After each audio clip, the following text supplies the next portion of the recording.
Assalamualaikum warahmatullahi wabarakatuh. Bismillahirrahmanirrahim. Ashhadu an la ilaha illallah wa ashhadu anna Muhammadur Rasulullah. Allahumma salli ala sayyidina Muhammad wa ala ali sayyidina Muhammad. Rabbis rahli sadri wa yassirli amri wahlul 'uqdatam min lisani yafqahu qawli. Amin. Bismillahirrahmanirrahim. Salam hormatku, salam ta'zimku buat para sahabat-sahabatku tercinta, jamaah uripe Allah. Semoga kita semua senantiasa selalu di dalam keridhaan Allah Subhanahu wa ta'ala. Amin ya rabbal alamin. Sebelum kita mulai kajian di malam ini, mari kita bersama gemahkan salawat dolimin daf'ul bala.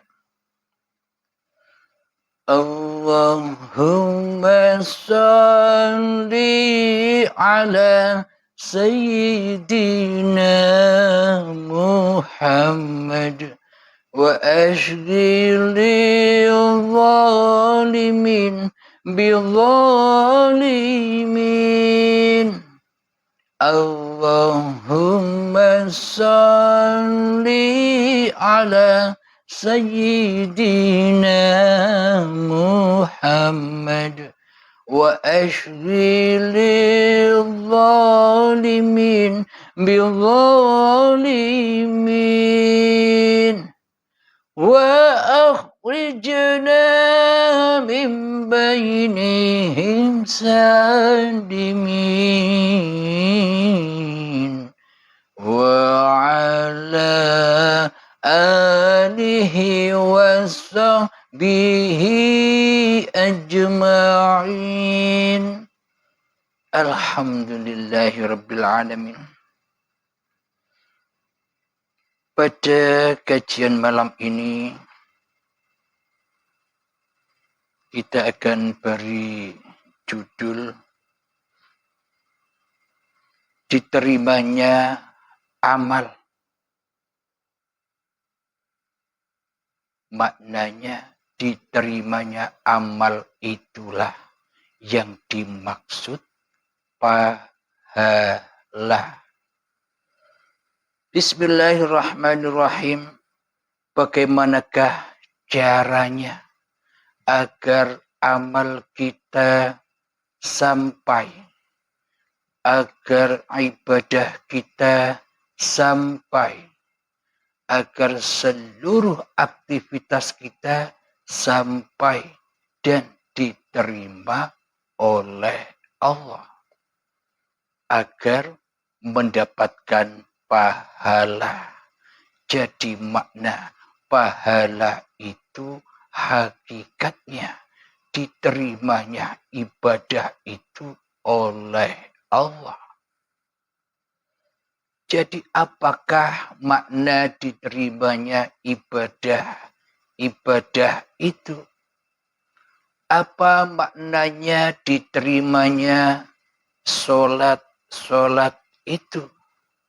Apakah maknanya diterimanya zakat pensucian itu?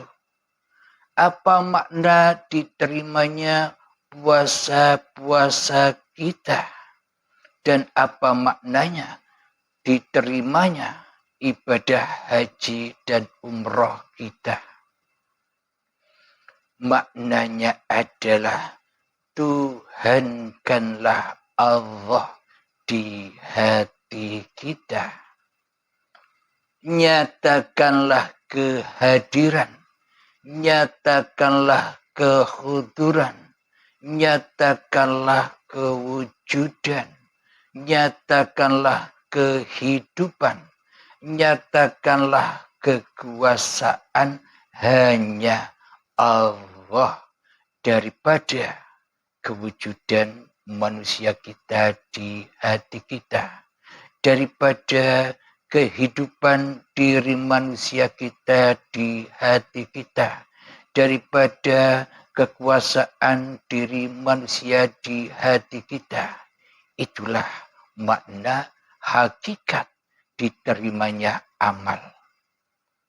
Maknanya lillahi ta'ala yang sudah diajarkan oleh junjungan kita semua, yakni Kanjeng Nabi Muhammad sallallahu alaihi wasallam, yang innamal a'malu binniyah, luruskan niatmu kepada Tuhanmu yang berkuasa atas dirimu. Yakni apa maknanya? Maknanya di dalam hati kita sudah taubat jadi Tuhan. Di hati kita sudah taubat dari li nafsi, dari kepemilikan diri, dari hidupnya diri, dari badannya diri manusianya.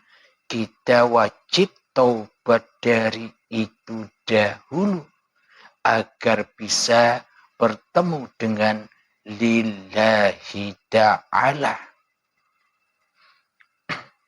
Saya kutipkan dari surat Al-Baqarah ayat yang ke-21.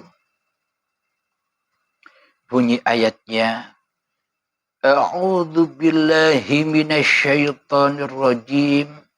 Bismillahirrahmanirrahim. Ya ayyuhan nasu a'budu rabbakumul ladzi khalaqakum وَالَّذِينَ مِنْ قَبْلِكُمْ لَعَلَّكُمْ تَتَّقُونَ. Yang artinya, wahai manusia, sembahlah Tuhanmu yang telah menciptakan kamu dan orang-orang yang sebelum kamu, agar kamu bertakwa. Inilah kunci agar seluruh amal ibadah kita diterima oleh Allah. Maknanya, perintah ini tertuju kepada junjungan kita, Kanjeng Nabi Muhammad sallallahu alaihi wasallam, dan seluruh umatnya, bahkan ke seluruh manusia. Jadi jangan salah paham, babagan tauhid, babagan ilmu hakikat dan makrifat itu bukan untuk orang agama Islam saja. Jangankan orang Islam, perintah ini diserukan. Padahal terbukti selama ini, meskipun kita sebagai umat Islam, sebagai penganut Al-Quran, sebagai pengikut junjungan kita Nabi besar Muhammad sallallahu alaihi wasallam, nyatanya di hatiku pada khususnya selama ini masih belum mentuhankan Allah di hatiku. Yang ada, yang nampak, yang jelas, yang wujud, yang hidup, dan yang berkuasa atas diriku di hatiku masih Abdul Halimnya. Ini khususnya saya pribadi. Maknanya bagaimana mungkin kita diakui, kita disebut sudah menyembah Allah sebagai Tuhan yang menciptakan diri kita di hati kita. Sementara di hati kita yang nyata, yang jelas, yang wujud melebihi wujudnya Allah di dalam hati kita masih Abdul Halimnya. Tentunya Abdul Halimnya tak mungkin disebut sudah menjadi hamba Allah bila di dalam hatinya belum ada Allah. Bila di dalam hatiku masih Abdul Halimnya yang wujud, yang lebih berkuasa dari kuasanya Allah di dalam hatiku masih Abdul Halimnya, berarti yang jadi Allah, yang jadi Tuhan, yang jadi Sang Khalik, yang jadi penguasa atas hidup dan badanku selama ini kan masih Abdul Halimnya.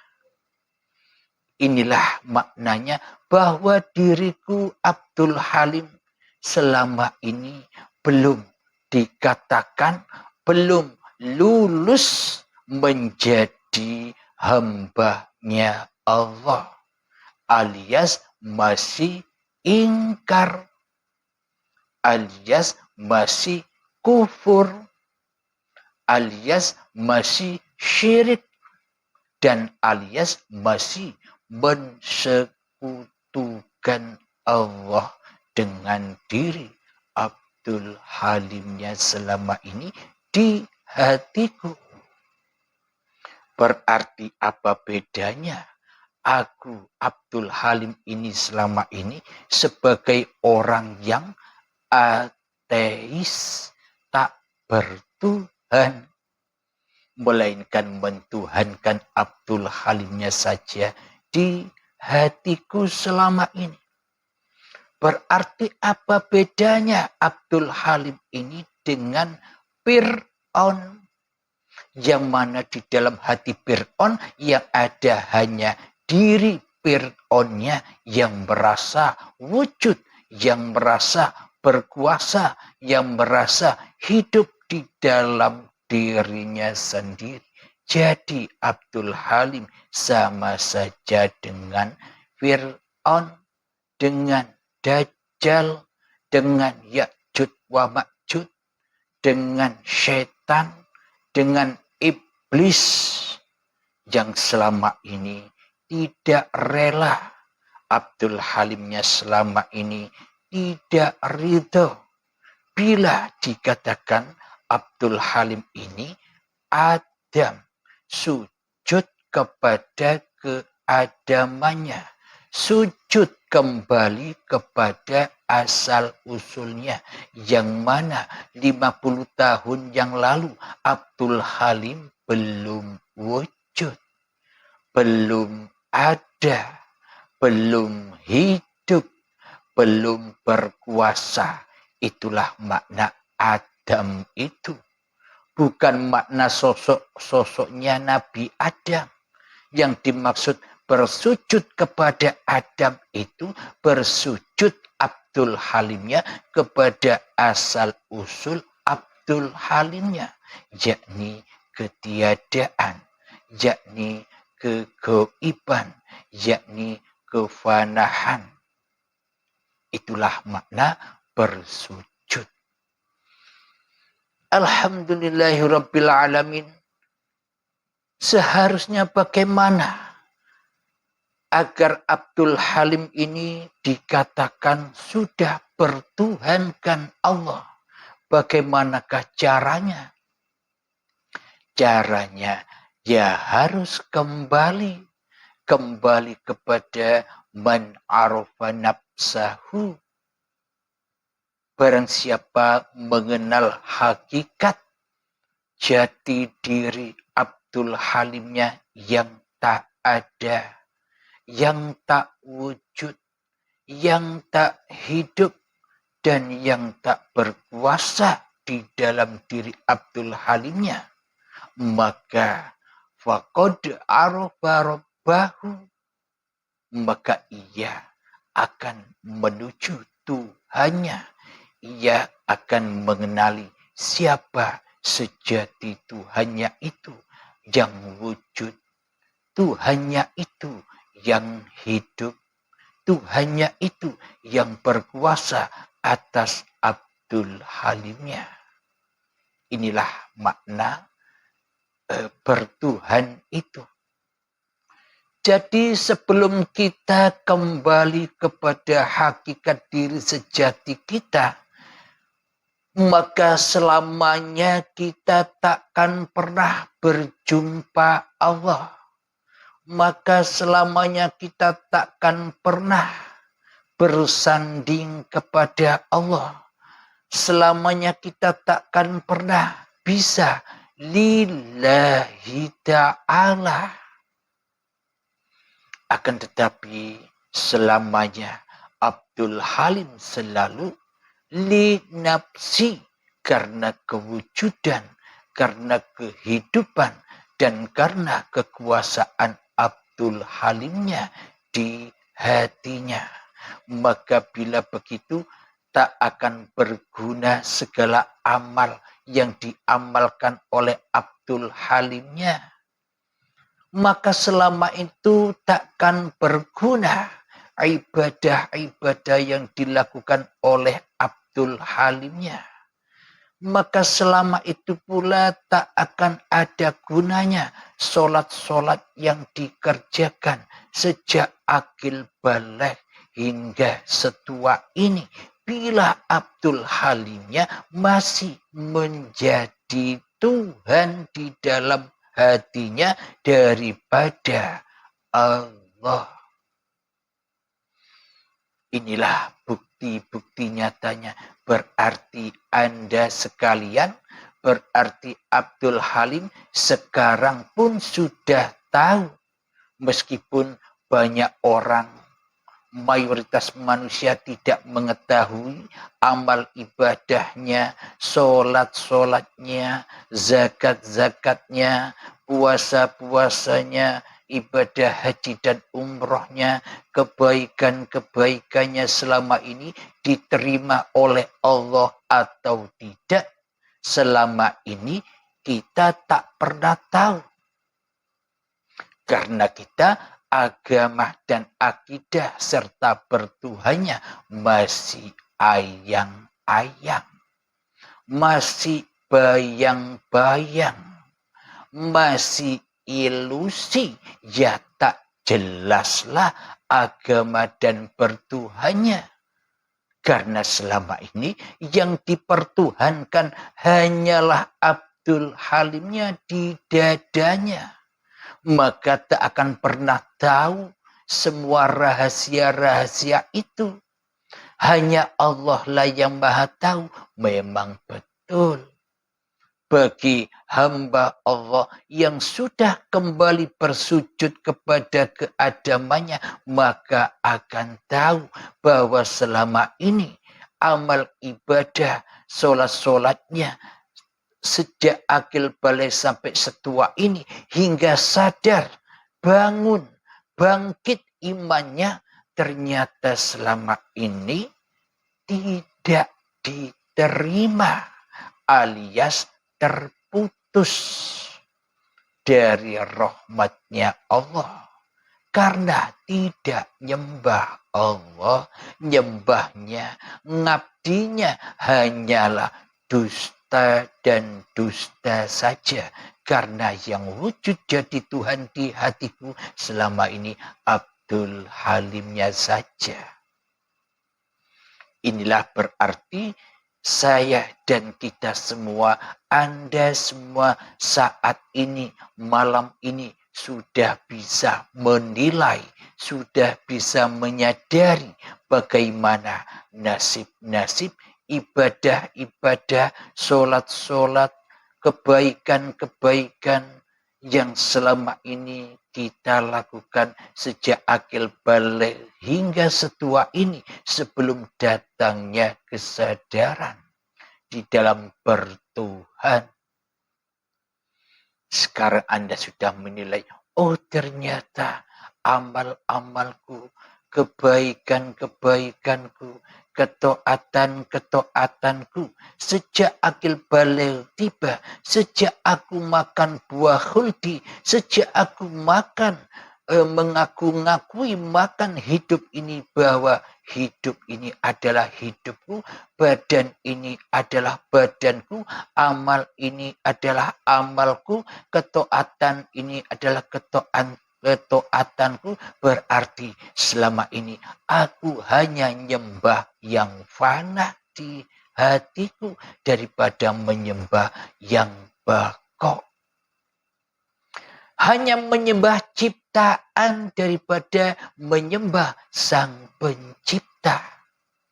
Hanya menyembah makhluk daripada menyembah sang kholik di hatiku. Mana mungkin semua amal itu sambung sampai ke hadirat Allah Subhanahu wa Ta'ala. Inilah semua bukti-bukti bahwa selama ini bagaimana mungkin Allah mau menerima ibadahnya orang kafir. Bagaimana mungkin Allah mau menerima ibadahnya orang syirik. Bagaimana mungkin Allah mau menerima ibadahnya manusia yang tidak mengabdi dan menyembah Tuhannya di hatinya. Ya tak mungkin diterima semua itu.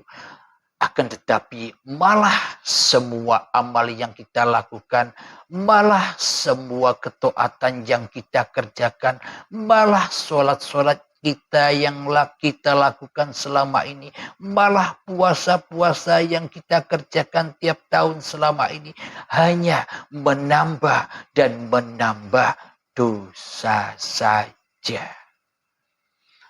Hanya menambah kegelapan-kegelapan hati saja kepada Allah. Hanya menambah ketebalan-ketebalan saja hijab-hijab kita terhadap Allah. Karena yang jadi Tuhan selama ini bukan Allah di hati kita yang wujud, tapi yang jadi Tuhan yang wujud di hati kita selama ini hanyalah diri kita sendiri yang mentuhani hidup dan badan ini, yang menjadi sang kholik atas seluruh ibadah dan amal kita, sehingga kita merasa bangga, sehingga kita merasa mulia dengan apa-apa yang sudah kita lakukan. Kemuliaan dan kebanggaan itulah cermin, tanda-tanda bahwa selama ini kita masih ateis. Maknanya di dalam hati kita pasti seluruh apa yang kita lakukan, baik itu sholat, baik itu zakat, baik itu puasa, baik itu amal-amal kebajikan yang pernah kita kerjakan, semuanya itu palsu. Karena tidak ada Tuhan di dalam hati kita, kecuali diri kita sendiri. Allahnya tak ada, Allahnya tak hudur, dan Allahnya gaib.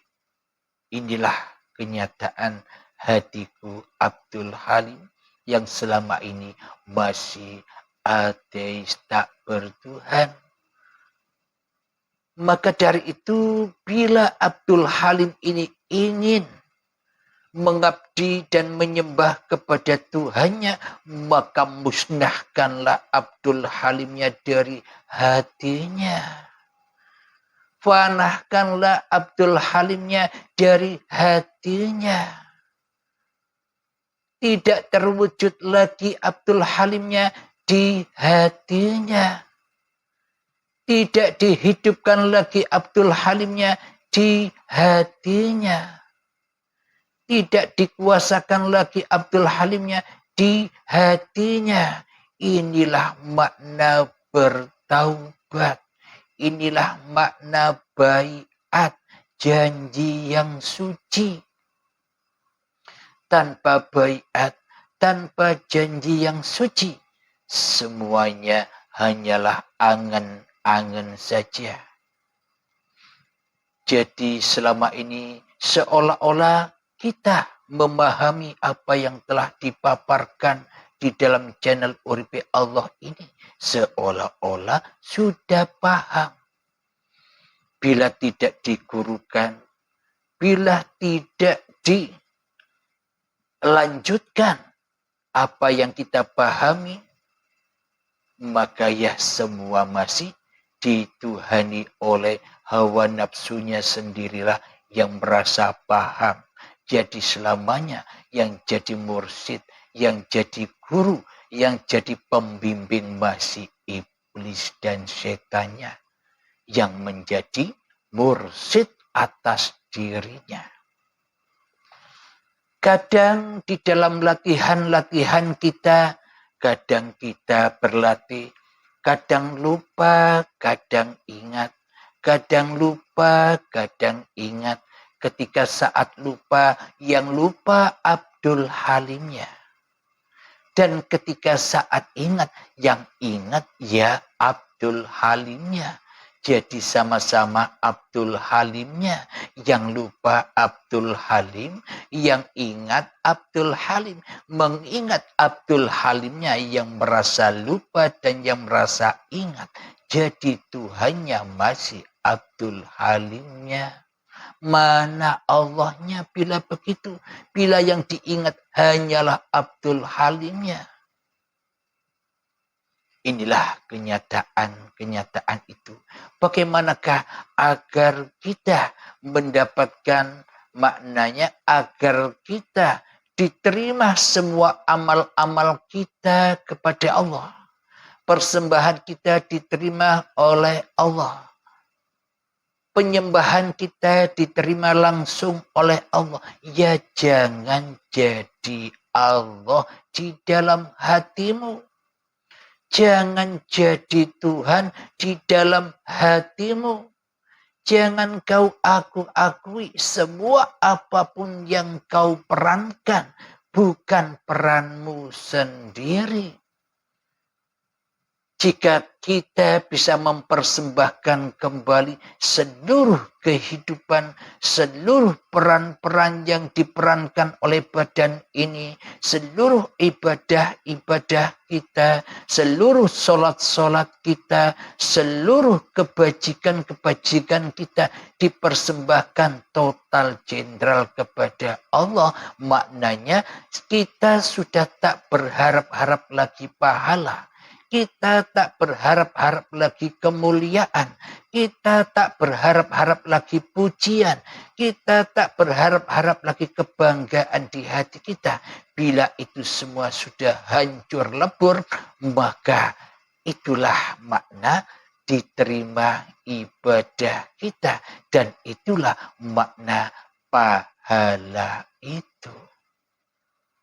Ketika Abdul Halimnya sudah tak jadi Tuhan lagi. Ketika Abdul Halimnya sudah tak wujud lagi. Ketika Abdul Halimnya tak hidup lagi. Dan Abdul Halimnya tak berkuasa lagi di hatinya. Yang ada hanya wujudullah. Yang ada hanya uripe Allah. Yang ada hanya kuasa Allah. Yang ada hanya kehendak daya upayanya Allah sendiri, maka teraplikasikanlah la haula wala quwata illa billah di dada Abdul Halimnya. Maka yang nyata, maka yang wujud, maka yang jelas hanyalah uripe Allah.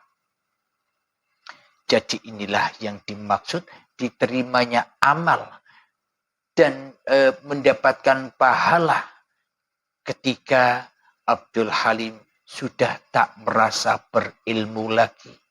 ketika Abdul Halim sudah tak merasa beramal lagi. Ketika Abdul Halim meskipun kelihatannya sholat, di dalam hatinya tak merasa bisa sholat lagi. Inilah yang dimaksud meninggalkan syariat-syariat Abdul Halimnya.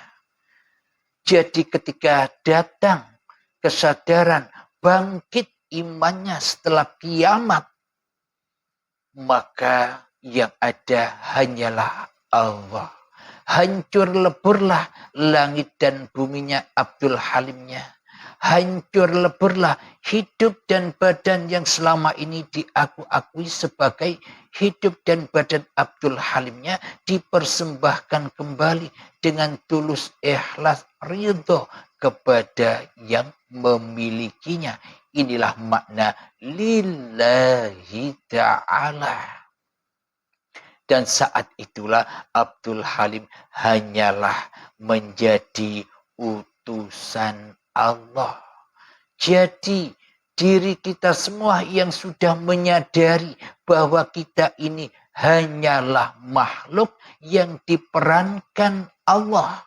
Inilah yang dimaksud utusan Allah, hanya diutus oleh Allah, hanya ilmunya Allah, hanya kalamnya Allah, hanya af'alullah, hanya zatullah, hanya asma'ullah, hanya sifatullah. Jadi siapapun Anda yang sudah berbaiat, pasti Anda memahami semua apa yang dipaparkan. Karena Anda sudah melewati kematian Anda sendiri. Alhamdulillahirrabbilalamin. Jadi selama ini kita diperbudak oleh iblis dan setan. Kita dirajai oleh iblis dan setan berupa Abdul Halimnya, itulah iblis dan setannya. Yang mana selama ini Abdul Halim tidak rela, tidak ridho bila diutus oleh Allah. Karena bagaimana mungkin Abdul Halimnya rela dan ridho bila diutus oleh Allah, sementara Allahnya tak ada di hati Abdul Halimnya. Sementara Allahnya goib bagi Abdul Halimnya, ya tak mungkinlah Abdul Halimnya menjadi utusan Allah kecuali diutus oleh Abdul Halimnya sendiri, kecuali diperbudak, dirajai, dituhani oleh iblis dan setan, yang mana selalu dibisiki Abdul Halim hatinya, bro, Abdul Halim, hidup ini hidupmu, badan ini badanmu, apalagi amal-amal yang kau perbuat, apalagi sholat-sholat yang kau perbuat, apalagi puasa-puasa yang kau perbuat, apalagi kebajikan-kebajikan yang kau perbuat, semua ini milikmu Halim. Katanya iblis dan setan yang selalu bergema di dalam dada Abdul Halim ini. Itulah makna selama ini Abdul Halim telah diutus, diperbudak oleh syaitan daripada diutus oleh Allah. Inilah makna bahwa Kanjeng Nabi Muhammad sebagai Rasulullah, Kanjeng Nabi Muhammad sebagai utusan Allah, kita diutus oleh Allah untuk mencontoh Kanjeng Nabi Muhammad, hatinya terutama. Tapi selama ini kita hanya mencontoh bajunya saja. Kita mendewa-dewakan bajunya saja. Kita mendewa-dewakan badannya Rasulullah saja. Kita tidak mendewakan hidup siapa yang menghidupi Rasulullah. Hidup yang menghidupi Rasulullah, hidup yang menghidupi para nabi-nabi Allah, ya hidup yang menghidupi diri kita sama. Maknanya samakan, maknanya sinkronkan imannya hati ini. Baru betul apa yang disyariatkannya. Karena syariatnya sudah lillahi ta'ala. Maka syariatnya adalah syariatullah. Bukan milik syariatnya Abdul Halimnya.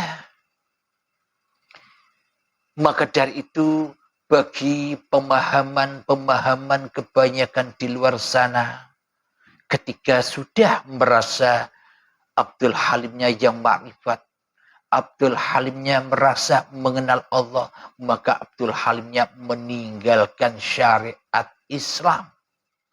Contoh meninggalkan sholat, meninggalkan puasa, meninggalkan ibadah-ibadah syariat. Karena Abdul Halimnya merasa sudah kenal Allah, merasa sudah tahu Allah, merasa sudah berjumpa dengan Allah. Itu hanya teori yang salah paham. Maknanya yang ditinggal bukan laku-laku badaniyahnya. Maknanya yang ditinggal bukan syariat-syariat badannya. Bila mau meninggalkan syariat-syariat badannya, ya jangan sholat saja yang ditinggal. Ya jangan puasa saja yang ditinggal. Ya jangan laku ketaatan ibadah-ibadah saja yang ditinggal. Maka bila secara adilnya ya tinggalkan semua syariat-syariat badan itu. Makan kau tinggalkan halim. Minum kau tinggalkan halim. Berdiri kau tinggalkan halim. Berjalanmu kau tinggalkan halim. Bekerjamu kau tinggalkan halim. Sholatmu berkebunmu kau tinggalkan halim. Semuanya kau tinggalkan halim. Maknanya mati halim. Itu maknanya meninggalkan syariat. Maknanya adalah jangan aku akui lagi syariat badan ini sebagai syariat halimnya. Itu yang dimaksud meninggalkan syariat. Meninggalkan syariat halim yang bersyariat. Karena semua syariat itu berlaku hanyalah milik syariatullah. Jadi sinkronlah dengan niatan lillahi ta'ala di segala aktivitas-aktivitas kita. Dan aktivitas ibadah-ibadah kita. Sinkron pulangnya kepada lillah yang berkuasa atas seluruh syariat-syariat itu. Alhamdulillah, bila sudah kembali kepada Allah seluruh syariat-syariat yang dilakukan Abdul Halimnya, maka itulah yang dimaksud pahala. Maknanya sudah tak teraku-akui lagi seluruh syariat badan ini syariat Abdul Halimnya. Maka tenanglah hati Abdul Halimnya. Ada ayatnya Allah. Ya ayyatuhan nafsul mutmainnah. Wahai jiwa-jiwa yang tenang. Bagaimanakah cara agar jiwanya Abdul Halim ini bisa tenang? Caranya hanyalah irji'i ila rabbiki radiyatan mardiyah. Pulanglah, roji'unkanlah, kembalikanlah dengan rela dan ridho apa-apa yang bukan milikmu. Abdul Halim, hidup itu bukan hidupmu. Abdul Halim, badan itu bukan ciptaanmu, bukan milikmu. Pasrahkan, relakan, pulangkanlah kepada yang berhak atas hidup dan badan itu. Itulah cara ampuh agar hati kita bisa tenang. bisa bahagia, bisa enjoy, bisa kaya. Al-ghani, apa kaya itu? Bukan banyaknya harta dan banyaknya uang kaya itu. Meskipun kita banyak harta dan banyak uang, hati kita masuk di dalam panasnya api neraka. Uang dan harta itu hanyalah untuk pamer-pameran, untuk tunjuk-tunjukkan, untuk bangga-banggaan, untuk kehormatan-kehormatannya di sisi manusia, untuk kemuliaan-kemuliaan di sisi manusia. Sama halnya juga ilmu, merasa ilmunya tinggi untuk tunjuk-tunjukkan, untuk kebanggaan hatinya, untuk pemuas hawa nafsunya saja. Sama halnya dengan amal-amalnya yang banyak, dibuat bangga-banggaan, dibuat mulia-muliaan. Sumpek hatinya, tidak tenang hatinya, karena hidup dan badannya belum dipasrahkan, belum direlakan, belum diridhokan, dikembalikan kepada yang berhak. Itulah hakikat zakat itu tadi, agar hati suci, bersih dari Abdul Halimnya. Maka setelah itu bahagialah Abdul Halimnya, tenanglah hatinya. Karena apa-apa sudah dikuasai Allah. Karena apapun sudah dicukupi oleh Allah. Sudah tidak cari-cari harta lagi. Sudah tidak cari-cari kemuliaan lagi. Sudah tak cari-cari kebanggaan lagi. Karena semua sudah ditangani oleh yang menciptakan Abdul Halimnya. Rezekinya sudah diatur oleh yang menciptakan Abdul Halimnya. Kebanggaan, kehormatan, dan kemuliaan Abdul Halimnya sudah disandang kembali oleh Tuhan pencipta Abdul Halimnya. Abdul Halimnya tak punya apa-apa. Abdul Halimnya bukan apa-apa dan bukan siapa-siapa. Hanya Allah lah yang berapa-apa dan yang bersiapa-siapa atas Abdul Halimnya. Maka itulah jalan untuk ketenangan jiwa. Kemudian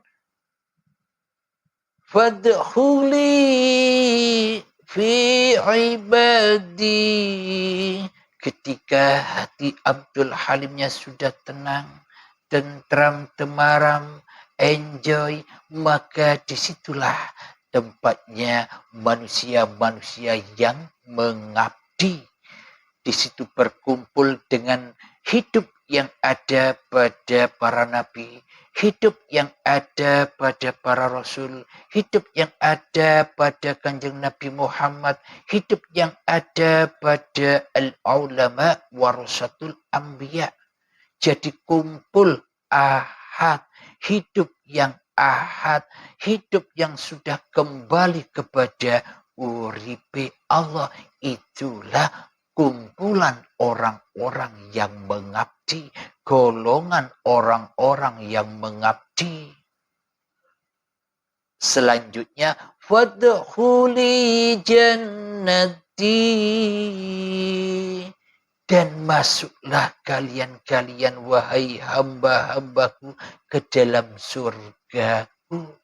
Jadi surga itu bukan yang digembar-gemborkan iblis dan syaitan. Yang katanya bangunan-bangunan yang indah. Dari intan permata. Dari emas. Cangkirnya emas. Piringnya emas. Nasinya emas. Oh bukan. Masa makan nasi dari emas. Makanan dan minumannya enak. Nikmat, kumpul dengan bidadari yang cantik-cantik. Itu semua kesukaannya hawa nafsu babakan dunia. Coba kita logikakan, Bila di dalam hati kita ada setitik, walaupun sebiji darah saja, cinta dunia, maka tak layak manusia masuk di dalam surganya Allah. Karena yang tahu surganya Allah, yang bisa memasukkan surganya Allah, ya hanya Allah.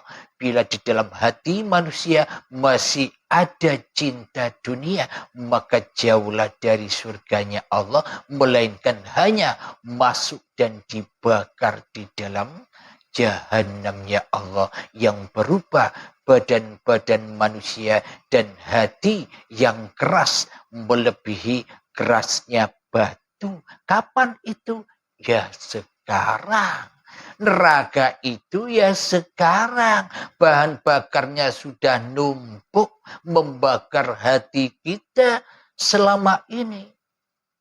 Dan surga itu kapan? Ya sekarang bagi manusia yang sudah nyata kewujudan Allahnya di hatinya daripada kenyataan wujud manusianya di hatinya. Surganya ya sekarang.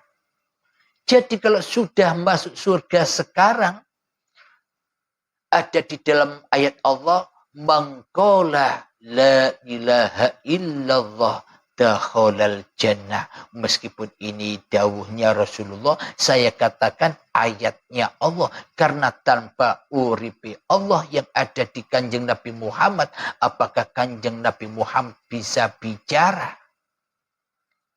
Semua itu ya ayat uripi Allah.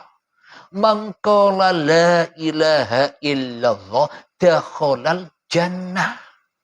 Barang siapa teraplikasi di dalam hatinya yang ada hanya Allah, maka dia sudah berada di dalam surga. Jadi kapan surga itu? Surga itu sekarang bagi orang-orang yang beriman. Tapi bagi orang-orang yang syirik hatinya, bagi orang-orang yang masih jadi Tuhan di hatinya, ya surga nerakanya ya besok katanya. Karena Allahnya tak jelas, maka surga dan alam-alam itu pun tak jelas baginya. Bagi Abdul Halimnya, selama Abdul Halimnya masih jadi Tuhan. Jadi hakikat diterimanya seluruh amal ibadah kita itu adalah ketika Allah sudah berkuasa atas seluruh amal itu, yakni lillahi ta'ala. Itulah tanda bahwa seluruhnya amal ibadah kita diterima langsung oleh Allah saat ini juga. Jadi diterima itulah, jadi lillahi ta'ala itulah makna dari pahala itu. Jangan dibayang-bayangkan lagi sosok pahala itu. Tidak ada wujudnya pahala itu, hanyalah sesebutan saja. Maknanya pahala itu adalah orang-orang yang sudah menemukan permata yang hilang dulu. Menemukan iman yang ada di bayi kullu mauludin yuladu alal fitrah. Seluruh bayi yang terlahir ke dunia ini seluruhnya dalam keadaan suci bersih. Karena hidup dan badannya masih suci dari pengakuan-pengakuan Abdul Halimnya. Alhamdulillahirrabbilalamin. Semoga semua pemaparan ini bisa memahamkan terkhususnya hati saya pribadi dan kita semua para sahabat-sahabatku tercinta dimanapun Anda berada, baik yang ada di dalam dan yang ada di luar negeri. Semoga kita terhidayahkan dengan pemaparan-pemaparan ini. Karena ilmu ini, karena pemaparan ini tak mungkin datangnya dari Abdul Halimnya. Bila Abdul Halim tak dihidupi oleh uripe Allah. Alhamdulillahirabbil alamin. Sebelum kita akhiri pemaparan ini, kajian ini, marilah kembali gemahkan sholawat dhalimin daf'ul bala. Allahumma salli ala sayyidina Muhammad wa ashghilil zalimin bidzalimin.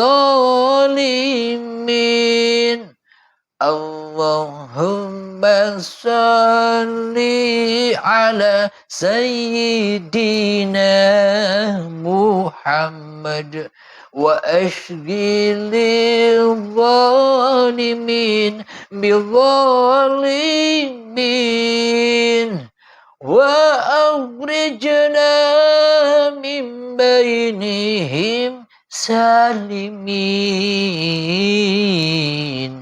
wa ala alihi wa sahbihi ajma'in. Alhamdulillahi rabbil alamin.